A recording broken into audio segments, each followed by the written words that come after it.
क्या करते हैं, हम अपने से जो जुड़े लोग होते हैं ना, उनमें तो भगवान देख लेते हैं, लेकिन कण कण में भगवान को नहीं देख पाते। उदाहरण के लिए जैसे बहुत सारे लोग अपने घर में पेट्स रखते हैं, कुत्ते बिल्लियाँ रखते हैं, तो उनका मानना है कि वो समझते हैं कि वी आर एनिमल लवर्स।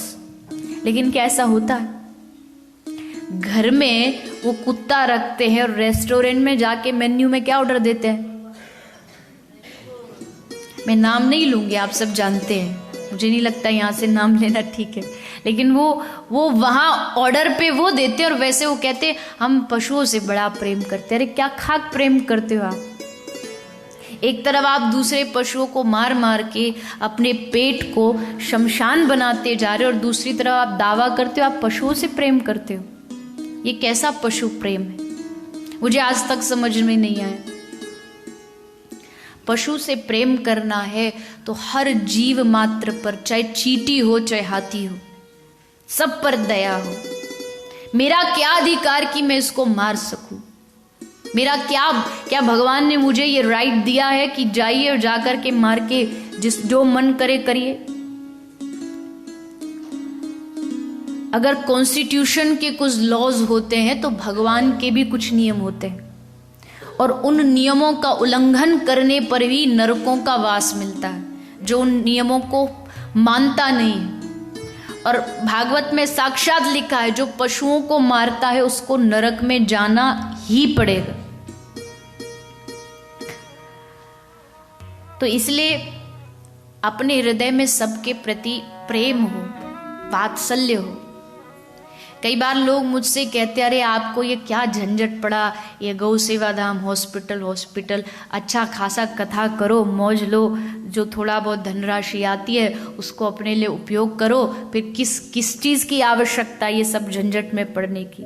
देखो दुनिया में आए तो सब है, आप भी हम भी, जो कुछ करके गए वो भी, जो कुछ ना करके गए वो भी, बस फर्क इतना है कुछ आते हैं तो अपने लिए जीते हैं और कुछ चाहते हैं कि अगर भगवान ने मुझे इस धरती पर भेजा है तो बोझ बन के ना रहूं, मैं इस समाज को कुछ दे करके जाऊं, मैं लोगों के लिए कुछ करके जाऊं।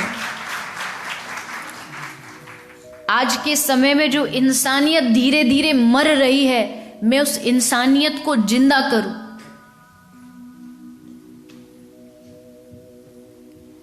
बार बार आज भी कल भी कहा गया कि मैं ऐसा नहीं कहती कि इंसान की प्राणों की कीमत नहीं है, बहुत है, लेकिन इंसान फिर भी आपको कह के बोल के बताएगा, लेकिन पशु क्या बोलेगा आपसे, क्या कहेगा?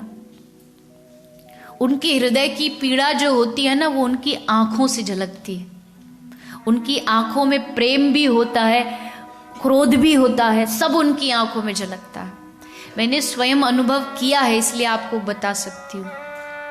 जब कभी कभी उनको कष्ट पीड़ा होती है ना, तो बताना नहीं पड़ता, पर उनकी आंखें बता देती हैं कि अभी ये बहुत पीड़ा में, बहुत कष्ट में। और कष्ट होगा कैसे नहीं, कष्ट कैसे नहीं होगा जहां एक आपके शरीर में इतना सा वो चाकू भी लग जाए ना, जरा सी उंगली कट जाए तो कितने दिन तक वो परेशान करता है। आप सोच के देखिए, अगर किसी का पूरा शरीर जल गया हो उसकी क्या हालत होगी। वो हालत होती है हमारे अस्पताल में गायों की। कोई किसी के खेत में घुस जाती है तो पूरा एसिड उसके ऊपर डाल देते हैं, पूरा शरीर जला हुआ होता है गौ माता। उस पर उसकी जो कष्ट है ना, उसका जो उस समय का दुख है, वो हम नहीं समझ सकते। उसको समझने के लिए एक सच्चा दिल चाहिए, करुणा से भरा दिल चाहिए कि वो कैसे जीवन व्यतीत करती होगी, कैसे उसके जीवन में ये कष्ट को सहन करती होगी।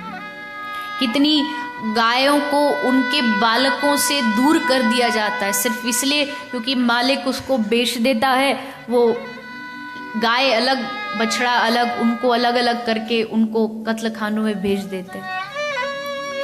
बछड़े कई तो ऐसे ऐसे बछड़े आए जो 2 दिन के 4 दिन के बछड़े होते हैं। बछिया मीन्स जो फीमेल होती है, उसको तो फिर भी कुछ लोग रख लेते हैं घर में कि चलो आगे जाके गाय बनेगी, दूध देगी, लेकिन बछड़ों की तो बहुत बुरी हालत है। पहले जो बछड़े काम आते थे, किस में आते थे? खेती में आते थे। आजकल वो रहा नहीं। खेती जो थोड़ी बहुत बची उसमें ट्रैक्टर आ गए।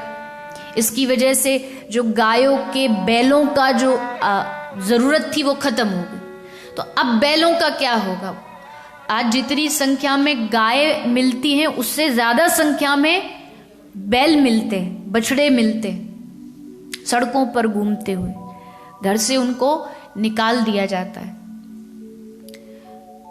तो मैं तो बार बार सभी से यही प्रार्थना करती हूँ, चाहे भारत में हो चाहे भारत से बाहर हो, कि ठीक है हम एक हॉस्पिटल चलाते हैं, कहते हैं हॉस्पिटल है, सेवा करिए सेवा करिए, और हम हर प्रयास करते हैं जी जान से कि किसी भी प्रकार से गौ माता को किसी प्रकार का कष्ट ना हो।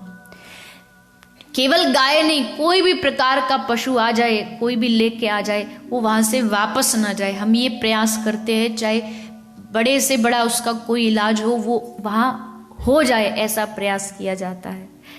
कई बार तो एक आध बार तो सांप भी आया है, उनका तक इलाज किया गया है वहाँ पे, सर्प का।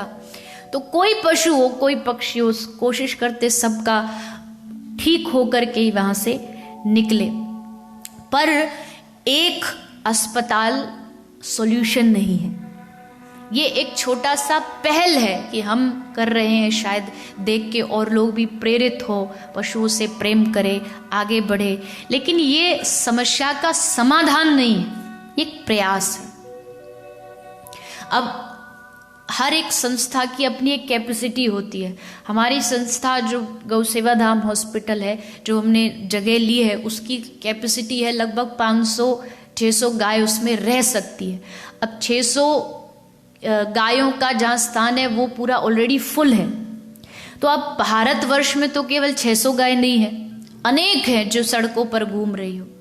तो केवल एक जगह अस्पताल खुल जाने से उसका समाधान नहीं होने वाला। सबसे बड़ी बात तब है जब लोगों के दिलों में गाय वापस आए। सब्सक्राइब करें टोटल भक्ति को। अब हमारे वीडियोस को सबसे पहले देखने के लिए बेल आइकन को दबाना ना भूलें। इस वीडियो को लाइक और शेयर जरूर करें। आप हमारे चैनल को सब्सक्राइब भी कर सकते हैं।